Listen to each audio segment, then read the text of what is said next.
This video is proudly sponsored by DigimonCard.io for all your Digimon card, deck building, deck list, card pricing, and discussion needs. Hey everyone, Egman here with another video, and today we have the top 32 breakdown for Carta Magica's Digimon Ultimate Cup that happened this past weekend. We have all 32 lists re-imported into DigimonCard.io and then put in this document that's also in the description of this video, so if you guys want it, you can have it. Please consider liking and subscribing to this video if you appreciate the hard work. It did take a little bit to get there, and I wanted to present it to you guys. And we're not only doing a lot in the future, but we've done a lot of these breakdowns in the past too. So additionally, thank you very much to Carta for letting me do the commentary and production on their stream for the event.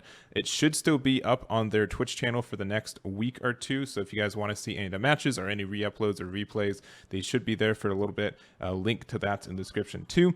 And I do just want to disclaim, we are literally only talking about the decks for this video. If you want to talk about anything else about the event, please go elsewhere, but we're just doing the top 32 breakdown. So with that out of the way, looking at it, as I've joked many times before, Tommy is becoming more and more of this pie. He has 19 finishes.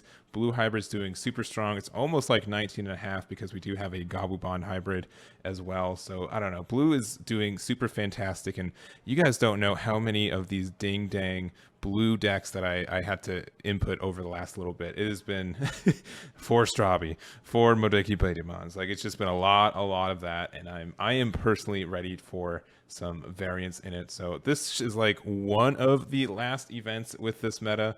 So hopefully it will change soon, and it will be changing to something good. Blue's still going to be good next set, but it is what it is.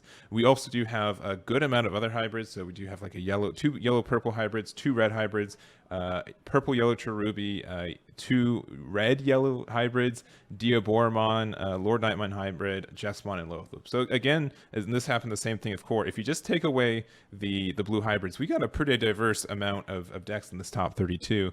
But it's just a lot of one-ofs in the other side, and blue hybrid just taking over half of it now, which is I don't know. Once something gets winning over half the time, I get a little bit skeptical if something needs to happen or change. But that's for another video. Today we're going to look at pretty much one of every deck that we went through, that at least from each archetype, and we'll bend the rules a little bit, but we're just going to go through it, starting with David Lago's. This was a freebie for me because this is the exact same list that he played and got first place with yesterday, and by yesterday I mean the day before, in the Core TCG Ultimate Cup. He's a good player with a good deck. I don't really know what to say. And I said this on my other video too. I have nothing against anyone who plays blue hybrid, and I don't think you should either. Playing the best deck in a format means that you like wanting to win with the best deck in the format is still like difficult to do. Like, you still have to put time and effort into it. And I hope you guys don't think because I'm not going over the other 18 decks that I think they're any less worthy of a top 32 finish. But I don't have a lot to say about a deck that's been doing really good and has like 45 cards the same most of the time. So congrats again to David for these 2 finishes. No matter what deck you're playing, being able to get first in 2 events back to back is amazing. Like 20 hours of Digimon in 48 hours. Like, you probably played more Digimon than sleep over those last 2 days. It's not an easy feat, and I totally congratulate. He's got like the monopoly on the Paladin modes in North America right now. That's something to behold. So again, congrats to David, and we'll go from there to the second place list. So this is Quentin Glover's Diaboromon. They went X01, I believe, for the event. And they also played in the core one as well. They got 26th place there. So 2 top 32 finishes is pretty amazing. I did bring the core list, so not a lot of changes between the two. I think the big changes are the promo Diaboromon at 1, changing the Infirmons to the reduction one as well. Probably thinking that the Zackery probably doesn't affect it as much, or at least not a lot of people are playing it as much, even though that it is everywhere. My guess is that they didn't use this at first because they were worried that it would never ever go off, but it seemed to change. And then I think there's just like, I think that's like the main change between the two. So very minor change between it, but obviously making the difference on this day too. Not sure what the tie was against either, but I do know like the idea of this deck is to just make a bunch of blockers with the expansion set Diaboromon, and just from there your opponent's going to have a really hard getting around all of them. Even if they start freezing them, you should have enough to kind of go there. So that's kind of like the idea of the deck. Make a bunch of tokens that have blocker that are difficult for your opponent to get rid of all at once, or just be able to end the game like they want to, and just go from there. Next up, we do have Ichan's purple yellow hybrid.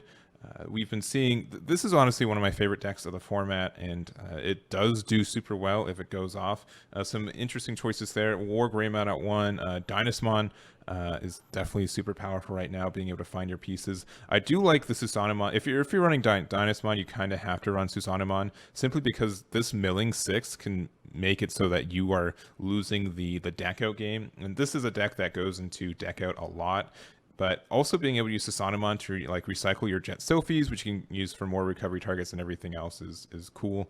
4 Karis, because I don't know, it's not everyone runs Karis in these yellow purple builds, but I think it's just, I don't know, I like the idea of it. In the very least, even if it's not good, it's really obnoxious, and I do like being that obnoxious guy sometimes. So everything else pretty standard. 2 Rise Gray, simply because you are using more of your top end, 2 Seraphimons and a Shine Gray itself, and that is that. So congrats to Ai-chan for their finish there.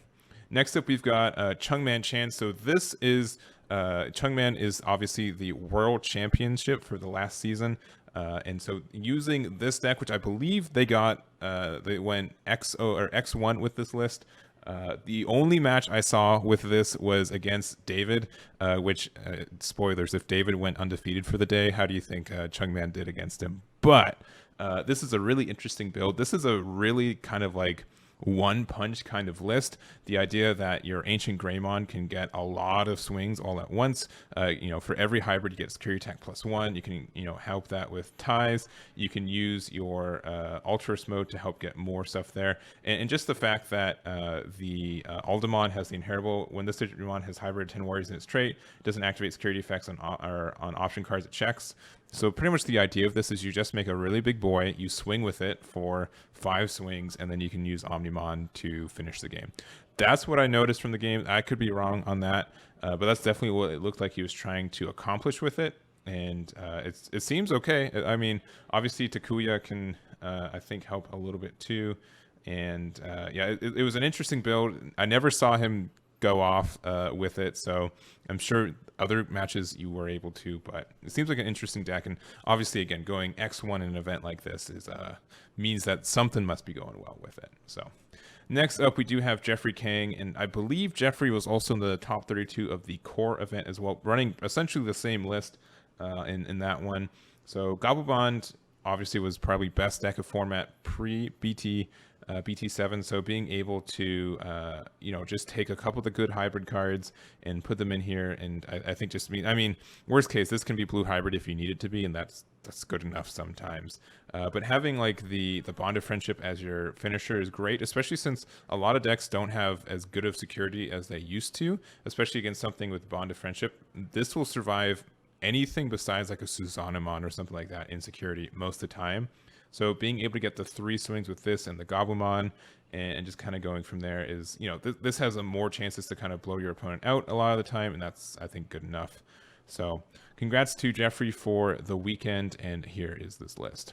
Next up, we have Mykael Campos, top 8 Cherubimon.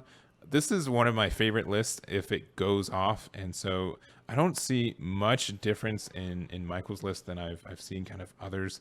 The idea of this list, if you don't know, is that you just try to go with your tamers. You try to build up. You try to build a Cherubimon with a couple tamers out, and then after that, you pop it with either your Deathclaw or your Call for Darkness. And then you're able to bring back a bunch of good rookies, including Bokomons, which means you get a bunch of free hybrid swings, Bushy Agumon, and everything else. The only tech card I see in this is Lady Devimon. I don't normally see with that, but I do like the idea of being able to fill your trash with tamers if you want to. The cycle that Lady Devimon gets is great as it is, so I think it's a good add. And then also 3, 4, 4 for the tamers.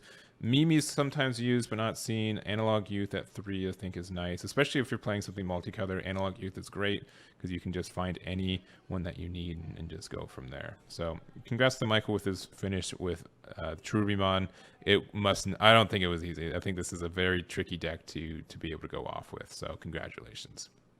Next up, we do have a red-yellow hybrid stuff, and we actually are looking at both of them because they are, I think, different enough to kind of warrant looking at both.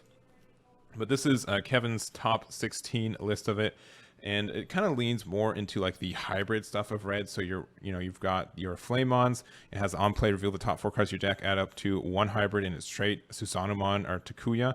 And this card, like this doesn't like look at only red hybrids. It's just any hybrid. So you can find your Kazemons, your Zephyrmons, your Jet Sophimons. Ideally too, the Zoe can find all these cards as well because it doesn't look for it looks for just anything. So being able to get your Flamemons or your Burning Greymons as well, I think is good. The only thing that I could see being tricky is sometimes the TK is not like can burn you, which kind of stinks with it. But I think otherwise this looks like a really fun list, and I honestly want to try it myself. Atomic Inferno at 4 is amazing value. If this goes off like even twice, like if this hits security, you can have like lethal when your opponent doesn't even know about it. So that feels good. The only thing that I would say is missing from this list is I'm surprised there's no Susanomon, strictly because like also the Flamemon can find it too. So I think that's kind of interesting. And you also do have the Burning Greymon, which has the effect when digivolving with hybrid or Takuya, delete one of your opponent's Digimon with 4k DP or less. So this is fantastic for popping most things in the meta right now, correct? Like we've got so many people are playing like Betamons, their own Bokomons, everything else, that being able to get like a free pop like this, I think is good. You can even digivolve on top of itself if you need, though I think with how this is, you probably wouldn't do that. You can also with hybrids in his traits too. So you can digivolve on top of a Flamemon with this and still get the pop with it, which is nice. But I like this deck. I think the idea of I've already liked red yellow as a security option thing. So congrats to Kevin on the top 16 there. And then we also have Issam with their version a little bit different. They are having a bit of a top end, so they have like a Ophanimon and also 2 Susanomons. They're also running the Karis just because it's a good tamer. And then also Gaussmon is the rookie of choice there, being able to reduce your the Shiokomon effect where you can't reduce devolution cost is nice.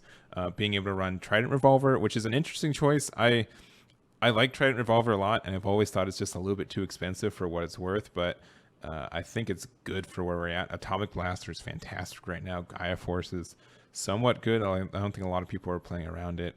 And everything else with this list, and being able to Blinding Ray with Kari on the board, you get some advantage there. I don't know. I like just this archetype. I like yellow hybrid a lot, so seeing something like this do well makes me happy. So those are the 2 red yellow hybrid lists that we're looking at.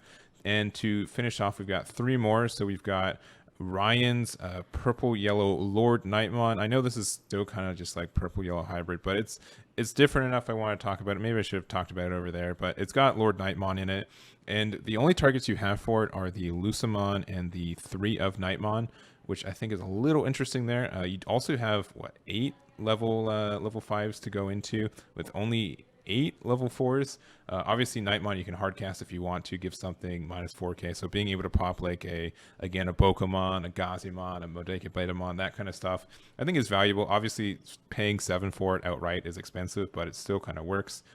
We got 2 tactical retreats too, which can be good. Obviously no big security effects, but being able to shuffle something back into your security, having the recovery is good, and the security effect is amazing for this card. Everything else standard, just having I'd say standard 12 tamers, 4 of each, and just kind of going from there. I think and then also being able to run the Schwartz as well. Yeah, you could fit Kari into this list if you want to too, but I think if you're playing like Lucamon and Knightmons, you probably don't really have room. But there we go. Our next list is Jerrell's Jesmon. That's right. The deck that is too good to arrive unscathed in the next set. I think, yeah, nothing I would say too amazing, like not amazing, anything too different with this list. The biggest thing is that running 3 of the Sister Mont Blanc Awakened, being able to get the on play effect for this pretty consistently, I'd say, with having the 4 Blancs and then just not having any, only having one of the seals. So I think it's an interesting balance between the two of them, and being able to, just saying, I prioritize more about the draw power and being able to get the recovery than anything, like, instead of the the memory gain from the seal. So I think that makes sense, and I think having like Cicerone Blanc be able to give a bunch of cards block or 2 is kind of nice. And other than that, I'd say pretty much like the standard list we've been seeing for a while. And yeah, I don't have much more to say, so congrats to Jerrell. And the last deck we're going to go over is Lilith Loop. We've saw a bunch of Purple Rush do well, and by bunch I think I mean 3, which is still pretty okay at the core event the other day. But we didn't see any of those. This is the only list. I think it's funny too, like both these lists, which didn't, got top 32 but not top 16 or top 8. They're both getting cards banned from them, or limited from them in the next set. But Blue Hybrid, which is, 19 finishes, is getting nothing. So interesting. I don't know. We'll see how it goes from there, I guess. But looking at this more, this is kind of the standard thing. We've been seeing a lot of people kind of opt for not only the Issam package, but also the Cerberus mode. And I think the thing with Purple right now too, which is kind of weird, is that you have too many routes that you can you have so many packages that you want to work in, right? Issam is so good. Being able to play a champion for free is great, especially when you can just Digivolve, promote on top of it for 1 and getting the extra thing, right? But you also can't run all these and then also GabuBond just to promote, right? Because if you had all these, you can get like the extra memory, you can get the rush stuff. We also have Cerberus Mon, which can go into the werewolf mode, which you can get back with Dead or Alive, which we're only running 1 of, which is interesting. But also like you can use like Zwart to bring back 2 of the Cerberus Mons, and then you can play the werewolf mode to technically get your stuff back. If you also have Analog Youth out, you get the bonuses for anything that gets popped with a source with at least a level 5 or higher. So a lot of synergies for a lot of stuff. You're going to be really easy to pop the Nidhoggmon, Massamon for that extra damage if you really need it.